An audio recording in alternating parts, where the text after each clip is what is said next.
Good evening class. तो last time हम बात कर रहे थे classification of canals based on their function. तो फंक्शन के आधार पर जो कैनल्स हैं उनका क्लासिफिकेशन है, ये पढ़ लेते हैं। इस तरह से देखिए, यहाँ पे 5 क्लासिफिकेशन किए गए हैं फंक्शन के आधार पे। इरिगेशन कैनल है फर्स्ट, इसमें आपका सिंचाई नहर है। सेकंड फीडर कैनल, पोषक या फीडर कैनल। थर्ड पन बिजली या हाइडल नहर, हाइडल कैनल। फोर्थ नौ संचालन नहर, नेविगेशन कैनल। फिफ्थ आपका अतिवाही नहर, एस्केप चैनल। देखिए, आपको सीधे सीधे बता दें, यहाँ पे जैसा काम है, जैसा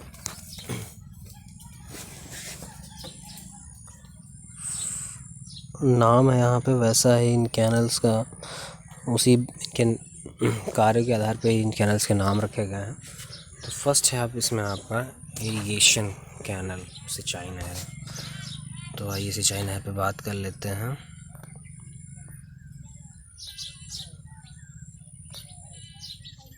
सिंचाई नहर, ये नहर केवल सिंचाई के लिए ही बनाई जाती हैं और नदियों और जलाशयों से पानी खेतों तक पहुंचाती हैं। तो इनका जो मेन मोटो है, केवल इरिगेशन पर्पस है, सिंचाई के लिए मुख्य उद्देश्य से ये बनाई जाती हैं, सिंचाई के मुख्य उद्देश्य से बनाई जाती हैं। और इनका कार्य है नदियों जलाशयों से पानी लेकर खेतों तक पहुंचाना। ये जो मेन कैनल होती है, मेन नहर जो होती है, मुख्य नहर जो होती है, आगे चलकर इसके ब्रांचेस, सब ब्रांचेस, डिस्ट्रीब्यूटरीज में डिवाइड हो जाती है। और डिस्ट्रीब्यूटरीज पर मोगे आउटलेट्स बना दिए थे। आउटलेट्स मैंने आपको पिछली क्लास में शायद आई थिंक बताया था। आउटलेट्स क्या होते हैं, जो होल्स बनाए जाते हैं नहरों के बैंक में, किनारों पे। तो वहाँ से वाटर कोर्स निकाले जाते हैं, स्थापित करके पानी खेतों तक पहुँचाया जाता है। नॉर्थ इंडिया में सरहिंद नहर, देखिए इसमें जो आपकी सिंचाई नहर है, इरिगेशन जो कैनल है, इसमें कौन कौन सी इरिगेशन कैनल्स जो इरिगेशन कैनल्स के अंतर्गत आती हैं। सरहिंद नहर 84 के आसपास बनाई गई थी, 1884 में बनाई गई थी सरहिंद नहर। भाखड़ा नहर, यमुना नहर, गंगा नहर, शारदा नहर, ये सिंचाई नहरों की श्रेणी में आती हैं। सेकंड पॉइंट आपका है पोषक या फीडर नहर।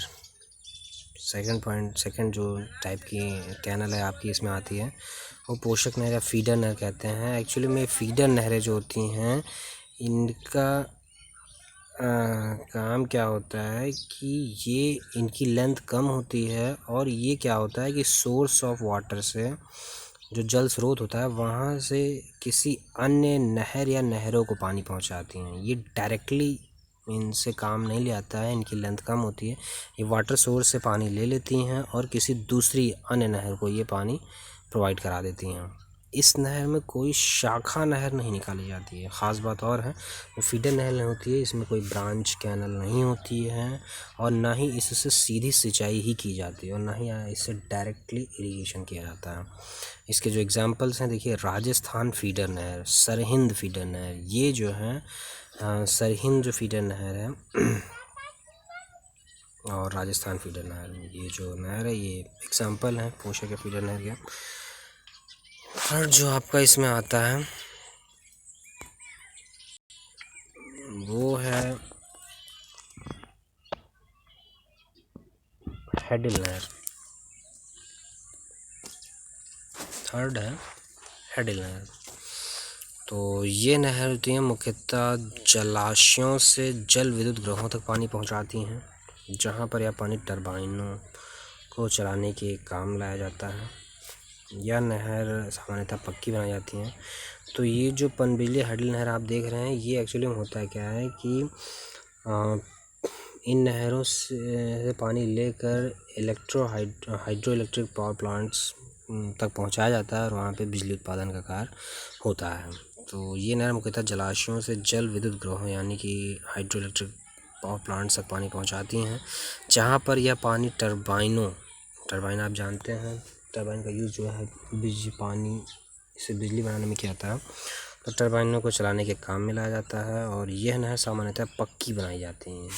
ये लाइन कैनल्स बनाई जाती हैं, और इसे बहुत कम अनुलंब ढाल दी जाती है। इसमें जो लॉन्गिट्यूडनल स्लोप है, आपको बताया मैंने, जो नहरें होती हैं इनमें लॉन्गिट्यूडनल स्लोप भी प्रोवाइड किया जाता है, जिससे पानी का flow due to gravity possible हो सके। तो ये जो स्लोप होता है इसमें कम दिया जाता है, इसकी लंबाई में प्रपात नहीं बनाए जाते हैं। जो हैडल नहर होती है इसकी लेंथ में फॉल्स नहीं बनाए जाते हैं ताकि टरबाइनों पर अधिकतम जल शीर्ष प्राप्त किया जा सके। हेड ऑफ वाटर आप जानते ही हैं, जो है H=P/ρg, तो जल शीर्ष आपको प्राप्त हो सके। इसके एग्जांपल देख लीजिए क्या है। नांगल हाइडल चैनल इसका एग्जांपल है, जो नांगल बांध से निकलकर गंगोबाल तथा कोटला हाइड्रो इलेक्ट्रिक प्लांट्स को पानी पहुंचाती है। हाइड्रो इलेक्ट्रिक पावर हाउसेस कह सकते हैं आप। तो जो हाइडल कैनल है आपका, ये इसका एग्जांपल है नंगल हाइडल चैनल। ये गंगोबाल तथा Kotla hydro electric power houses को पानी अवेलेबल कराती है ये नहर, हाइडल नहर। ध्यान दीजिएगा, नंगल बांध, नंगल हाइडल चैनल, ये नंगल डैम से निकलकर गंगोबाल तथा Kotla hydro electric power houses को पानी अवेलेबल कराती है। नौ संचालन नहर, नेविगेशन वर्क। नेक्स्ट आपका जो टाइप कैनल का आता है वो है नेविगेशन कैनल। यहाँ पे भी आपको बता दें, जैसा नाम है वैसा ही काम है। नेविगेशन मतलब नावों के कार्यों में, जलयानों के कार्यों में। तो ये जो नहरें होती हैं जो जलयानों के आवागमन के लिए निर्मित की जाती हैं, जो जहाज़ें होती हैं पानी में चलने वाली, उनके ट्रांसपोर्टेशन के लिए जो बनाई जाती हैं, नेविगेशन कैनल कहते हैं, हम नौसंचालन नहर कहते हैं। ये सामान्यतः अधिक गहरी होती हैं, इनकी डेप्थ जो होती है डियर स्टूडेंट्स वो ज़्यादा रखी जाती है, और इसमें पानी की जो वेलोसिटी होती है, फ्लो वेलोसिटी जो होती है वो कम रखी जाती है, ताकि पानी के जहाज़ दोनों दिशाओं में आसानी से चल सकें। इसके एग्जांपल्स आप देख लीजिए, स्वेज और पनामा नहरें नेविगेशन नहरों के अंतर्गत आती हैं। सतलुज नदी से निकाली गई सरहिंद नहर, ध्यान दीजिएगा, जो सरहिंद नहर आप पढ़ रहे हैं ये फीडर नहर में भी आ चुकी है और इरिगेशन कैनल में भी आ जाती है, और अभी ये आपका नेविगेशन कैनल में भी आ रही है। सतलुज नदी से निकाली गई सरहिंद नहर जो सन 1884 में खोदी गई थी, पहले नेविगेशन के काम में भी आती थी। तो सरहिंद नहर इसका आप एग्जांपल पा सकते हैं नेविगेशन कैनल का। जो लास्ट क्लासिफिकेशन है फंक्शन पर आधारित नहरों की, वो है अतिवाही नहर, इसको एस्केप चैनल कहते हैं। तो जैसे आप कोई एप्लीकेशन मोबाइल ऐप इंस्टॉल करते हैं तो उसको स्किप कर देते हैं अगर आप उसको ज़रूरी नहीं समझते हैं कोई स्टेप जो है, तो एस्केप टाइप का हो जाता है। इसी तरह से यहाँ पे जो नहरों में या वाटर स्ट्रीम्स में जो है बाढ़ की कंडीशन को डेवलप होने से रोकने के लिए बारिश के दिनों में ज़्यादातर इस तरह के केसेस आते हैं। तो इमरजेंसी के केस में आवश्यकता न रहने पर अगर पानी की मात्रा ज़्यादा हो रही है, बाढ़ की संभावना बन रही है, गाँव में बाढ़ आने की संभावना बढ़ रही है, तो हम करते क्या है कि जो एडिशनल वाटर होता है, जो अतिरिक्त पानी होता है, उसको हम सुरक्षा की को दृष्टि में रखते हुए, सुरक्षा की दृष्टि से उसको हम वहाँ से रिमूव करने की कोशिश करते हैं, निकालने की कोशिश करते हैं, ड्रेनेज कराने की कोशिश करते हैं। इसके लिए जो हम नहरें बनाते हैं वो एस्केप चैनल्स बनाते हैं। अतिवाही एस्केप से आगे जो नहर खोदी जाती है, तो इनको निकालने के लिए जो इनके आगे जो नहर खोदी जाती है उसे अतिवाही नहर यानी एस्केप कैनल कहते हैं। ये नहर के पानी को किसी समय प्रति नदी नाले तक ले जाने का कार्य करती हैं। और ये जो नहरें होती है, जो एडिशनल वाटर होता है, ये जो है एडिशनल वाटर को जो है ये कहीं दूर आगे ले जाकर नदी नाले में उनको गिरा देती हैं, जिससे जो है कोई जो है बाढ़ की कंडीशन, दुर्घटना होने से बच जाता है। ये नहर के पानी को किसी समय प्रति नदी नाले तक ले जाने का कार्य करती है। नहरों का सिल्ट युक्त निस्सरण भी बाहर ले जाने का कार्य करती हैं। एक काम और इसका है एस्केप कैनल का, कभी कभी पानी जो नहरें होती है उसमें सिल्ट का जो डेंसिटी, सिल्ट का जो कंसंट्रेशन है वो ज़्यादा हो जाता है, सिल्ट की मात्रा क्वांटिटी ज़्यादा हो जाती है, तो एडिशनल सिल्ट को भी हटाने के लिए एस्केप कैनल काम यूज़फुल होती है। तो सिल्ट को भी बाहर ले जाने का ये काम करती है। तो एस्केप कैनल सिंचाई के काम नहीं आती है, लेकिन हाँ, एक जो ख़ास बात है, ये सिंचाई के पर्पज़ में यूज़ नहीं होती है, परंतु यह नहर प्रणाली में सुरक्षा और सेफ्टी वॉल्व का कार्य करती है। लेकिन हाँ, ये आपकी नहर को, जो मुख्य नहर है, उसको सुरक्षा ज़रूर प्रदान करती है, चाहे वो एडिशनल वाटर हटाकर, चाहे वो एडिशनल सिल्ट हटाकर। तो एक तरह से ये सेफ्टी वॉल्व का काम कर सकती है, आप कह सकते हैं। जैसे कुकर होता है, उसमें सेफ्टी वाल्व होता है, वो सेफ़ रखता है, कुकर को फटने से रोकता है। उसी तरह से ये जो है किसी एक्सीडेंट को, किसी जो है डिज़ास्टर को, किसी आपदा को रोकने का काम करती है। नेक्स्ट क्लासिफिकेशन जो आपका है कैनल का, वो बेस्ड ऑन अलाइनमेंट, नहरों के संरेखण के आधार पर जो नहरों का वर्गीकरण है। संरेखण की दृष्टि से नहरें 3 प्रकार से निकाली जाती है। संरेखण आप जान ही रहे होंगे, अलाइनमेंट। तो इसमें फर्स्ट आपका जो आता है वो है वाटरशेड और रिज कैनल। तो डियर स्टूडेंट्स, मैंने आप सबको पहले भी बताया है, जो नहरें होती हैं वो ज़्यादातर रिज लाइन पे बनाई जाती हैं, यानी कि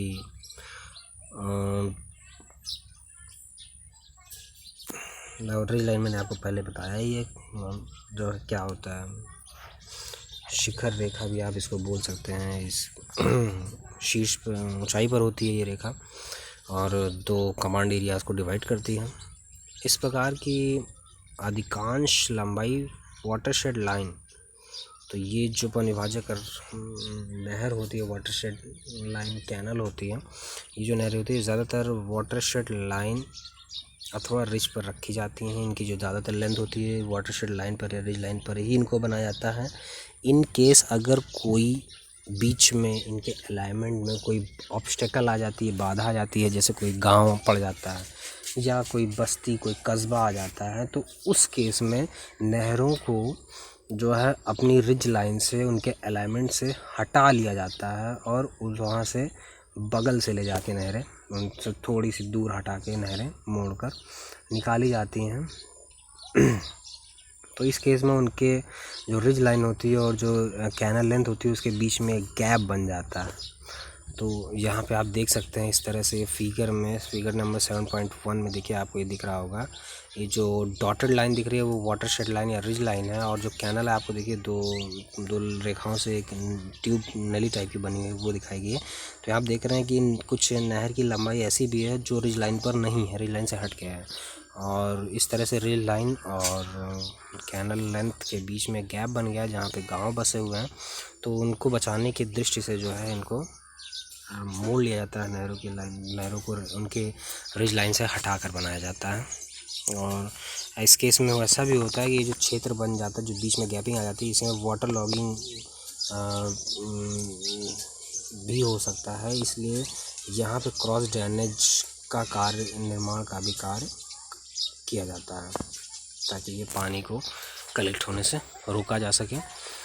तो डियर स्टूडेंट्स, आपको बता दें वाटरशेड लाइन या रिज लाइन क्या होता है। इस प्रकार की नहर की अधिकांश लंबाई पन विभाजक रेखा यानी वाटरशेड लाइन अथवा रिज पर रखी जाती है। रिज नहर की विशेषता यह है कि वह अपने दोनों तरफ के क्षेत्रों की सिंचाई गुरुत्व प्रवाह द्वारा कर सकती है। तो आपने देखा होगा जो नहरें होती हैं वो ज़्यादातर ऊंचाई पे होती हैं, खेतों के स्तर से, खेतों के लेवल से उनका लेवल ऊंचा होता है, और दोनों तरफ उनके खेत होते हैं। आपने अक्सर अपने गांव में भी देखा होगा ऐसा, और आसानी से उनके खेतों की सिंचाई हम गुरुत्व प्रवाह के द्वारा जो है आसानी से हो जाती है, वाटर कोर्स और आउटलेट्स बनाकर खेतों तक पानी पहुंचा दिया जाता है। तो और इनकी जो अधिकांश लंबाई है वो वाटरशेड लाइन पर बनाई जाती है अथवा रिज पर रखी जाती है। रिज नहर की विशेषता यह है कि वह अपने दोनों तरफ के क्षेत्रों की सिंचाई गुरुत्व प्रवाह द्वारा कर सकती है। तो इनकी खासियत आप जान गए होंगे, इनकी खासियत हो सकती है ग्रेविटी फ्लो के माध्यम से ये दोनों तरफ सिंचाई कर सकती हैं। क्योंकि यह रिज के साथ साथ चलती हैं, इसलिए इसके मार्ग में नाले, गड्ढे आदि बहुत कम पड़ते हैं, और क्योंकि ये ज़्यादातर अपने रिज लाइन के साथ चलती है, इसलिए इनके मार्ग में गड्ढे, नाले आदि बहुत कम पड़ते हैं, और क्रॉस ड्रेनेज वर्ग की संख्या भी बहुत कम होती है। फिर भी अगर वाटरशेड लाइन पर कहीं कोई बड़ा तीखा मोड़ आ जाने पर अथवा मार्ग में कोई गांव या बस्ती के पड़ने पर नहर संरेखण को रिज से थोड़ा हटा कर लगाया जाता है। जैसा कि आप यहाँ फिगर में देख रहे हैं, ऐसी स्थिति में जहाँ नहर को रिज रेखा से हटाया जाता है, रिज रेखा से नहर के मध्य पड़ने वाले क्षेत्र से वर्षा के पानी की निकासी के लिए क्रॉस ड्रेनेज कार्य का निर्माण करना आवश्यक हो जाता है। तो यहाँ पे आप फिगर 7.1 में देख सकते हैं। इस तरह से आपको यहाँ पे डॉटेड लाइन ये जो आपकी रिज लाइन है और जो दो रेखाओं से घिरा हुआ जो आपको फिगर दिख रहा है वो कैनल है। और इस तरह से देखिए बीच में गांव जाने के कारण कैनल को हटा दिया गया है थोड़ा सा उसकी अलाइनमेंट से।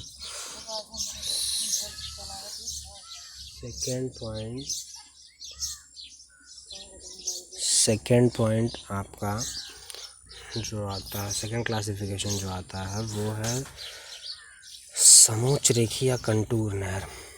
तो कंटूर कैनल जो है, कंटूर कैनल होता क्या है डियर, जब नहर, ये तो आपने पढ़ लिया पहला क्लासिफिकेशन अलाइनमेंट के बेस पे वाटरशेड लाइन और रिज लाइन कैनल। सेकंड आपको जो कैनल पढ़ना है वो आपका कंटूर कैनल के नाम से जाना जाता है। जब नहर किसी एक कंटूर के लगभग समानांतर बनाई जाती है, जब कोई नहर किसी कंटूर वैल्यू के पैरेलल बनाई जाती है तो इसे समोच्च रेखी कंटूर या कंटूर कैनल कहते हैं। कंटूर नहर केवल एक ही तरफ सिंचाई कर सकती है क्योंकि इसके दूसरे ओर कंटूर का मान अधिक होने से वह क्षेत्र नहर कमांड से ऊंचा पड़ता है। तो आपको पता ही है कंटूर तो फिलहाल हमने आपको सर में बताया ही था। तो दूसरा जो किनारा होगा उस नहर का वो ऊंचा पड़ जाएगा और एक किनारा जो है वो इस तरह से नहर का नीचा पड़ जाएगा। और इस तरह से होते तो अच्छा क्योंकि इसके दूसरे कंटूर का मान कंटूर के अधिक होने से वह क्षेत्र नहर कमांड से ऊंचा पड़ जाता है। ऐसी नहरों को निचले कंटूर की तरफ ही बैंक बनाया जाता है। तो ऐसी नहरों में क्या होता है कि जिधर जो निचले कंटूर की वैल्यू कम कंटूर वैल्यू रहती है उधर ही बैंक बनाए जाते हैं, क्योंकि दूसरी तरफ कंटूर वैल्यू ऊंचा होने के कारण उसका वो ऑलरेडी जो है ऊंचा पड़ता है नहर के कमांड क्षेत्र से, तो इसलिए वहाँ बैंक की कोई आवश्यकता नहीं पड़ती है। जब नहर का एक ही किनारा बनाया जाए तो इसे एकल बैंक नहर, सिंगल बैंक कैनल कहते हैं। लेकिन एक चीज़ और ख़ास बात इसमें आपको बता दें कि कंटूर नहर को अधिक दूरी तक एक ही कंटूर पर रखना संभव नहीं होता है, क्योंकि आपको पता है कि हमें इसमें अगर एक ही कंटूर पर आप ले जाएंगे तो पानी का फ्लो और आगे तक नहीं हो पाएगा। तो इसलिए कंटूर को होता क्या है इसमें कि पानी के प्रवाह के लिए नहर की नली को आवश्यक अनुलंब ढाल तो देनी ही पड़ती है जो आप फ्लो प्रोवाइड कराते हैं, लेकिन इसके साथ साथ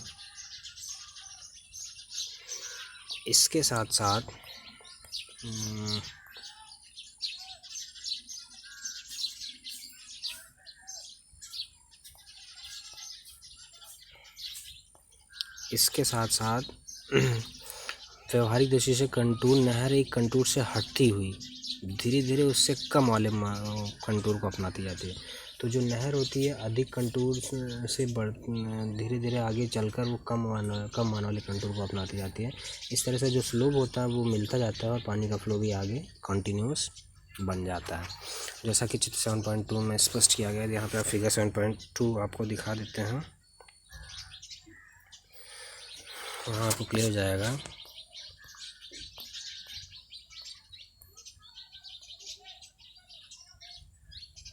ये डियर स्टूडेंट्स, यहाँ पे आप देख रहे हैं जो कंटूर, ये जो कैनल देख रहे हैं,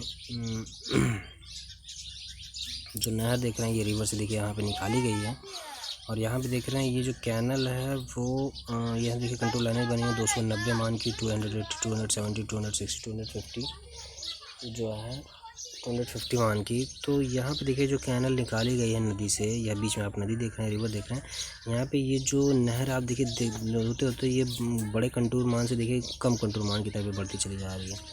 तो इस तरह से कंटूर वैल्यू का मान इसमें आगे मतलब जो है कम होता चला जाता है इस तरह की नहरों में, कंटूर कैनल्स में।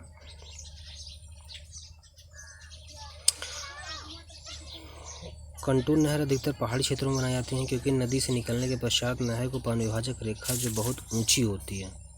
तो ये ज़्यादातर कंटूर कैनल्स आपको हिली एरियाज़ में आपको मिलेंगे, क्योंकि नदी से निकलने के बाद नहर को परिवाहक रेखा जो बहुत ऊंची होती है, यहाँ पे वाटरशेड लाइन बहुत ऊंची होती हैं और इसमें उतार चढ़ाव भी अधिक होते हैं, पर लाना संभव नहीं होता है नहर को। तो आप खुद ही अंदाज़ा लगा सकते हैं कि हिली एरियाज़ में रिज लाइन पर नहर ले जाना कितना कॉम्प्लिकेटेड हो सकता है और कितना डेंजरस भी हो सकता है। फिर सिंचाई योग्य भूमि अधिकतर काफ़ी नीचे स्थित होती है। वहीं जो है आपकी इरिगेशन पर्पस के लिए जो ग्राउंड होता है वो नीचे होता है। यहाँ पे आप देखिए एक फिगर आपको 7.3 दिख रहा होगा। यहाँ पे देखिए बैंक दिख रहा है और नहर आपको दिख रही है, ग्राउंड लाइन दिख रही है, स्लोप दिख रहा है ग्राउंड का। तो ये सिंगल बैंक कैनल के लिए है। और लास्ट जो क्लासिफिकेशन है अलाइनमेंट के बेसमेंट कैनल का, वो थर्ड है साइड स्लोप कैनल। ये नहर क्या होता है कि किसी एक कंटूर को साथ कर नहीं चलती हैं, ये किसी एक कंटूर को लेकर नहीं चलती हैं। जो नहरें होती हैं ये लगभग अनेक कंटूरों को लगभग 90 डिग्री पर काटते हुए निकलते हैं। जैसा कि फिगर 7.4 में आप देख रहे हैं, ये नदी है बीच में जो, और ये विभिन्न मान के कंटूर रेखाएं हैं। और देखिए यहाँ से कैनल निकाली गई जो लगभग सभी मान के कंटूरों को काट रही है और ज़्यादातर ये 90 डिग्री पर लगभग 90 डिग्री पर काटते हुए निकलते हैं। क्योंकि यह नदी तथा प्राकृतिक नालों के समानांतर बनाई जाती है, इसलिए नहर बहुत कम ड्रेनों को पार करती है। तालाब खूब गई है।